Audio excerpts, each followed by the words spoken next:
So what is up mga kaibigan?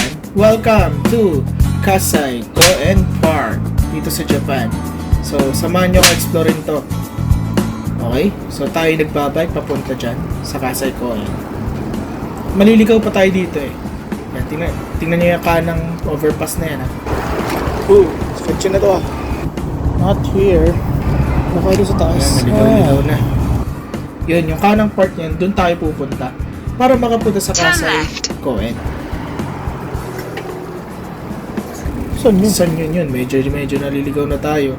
Kasi hindi pa ako sure sa mga puntong to kung doon nga ba ang daan. Tapos nakakita pa ako ng bawal ang magbike sa overpass. So, ang gagawin ko dyan ay aakayin ko yung bike. Pero may nakita na ako dyan na nagbabike sa taas. So, nagbike na rin ako. Hapuin ba naman ako eh. Kita yung pawis ko. No? A few moments later. At ayan, nandito na tayo sa Kasai Koen. Yan, medyo na nahihiya pang mag-video yan. Kaya ganyan lang. So, madaming tao siya. At napakadami pa rin puno kahit nasa city tayo mga kaibigan. At dito naman nasakay ang mga... Ay, talagang dito pa sa akin ng mara eh. Diyan po nasakay ang mga tourist para libutin ang Kasai Koen.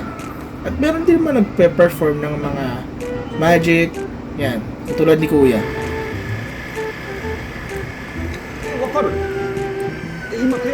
Nagalit ata. So may mga kainan din, hindi mawawala yan. Cafe. At may mga stalls din para sa mga street food. At yan, mag-video lang tayo. At dyan, makikita na yung seaside ng Kasai Koen. Okay? At sa second floor niyan, may kainan. Hindi na lang ako nakapasok. So, time-lapse. So, yan. Makikita po natin mga kaibigan ang dagat sa may Kasai Koen. At dito, bawat lakadan may water drinking fountain. Ayan. So, sa paglalakad ko, ito yung pinaka nagustuhan ko sa Kasai Koen. Yung pwede kang yan.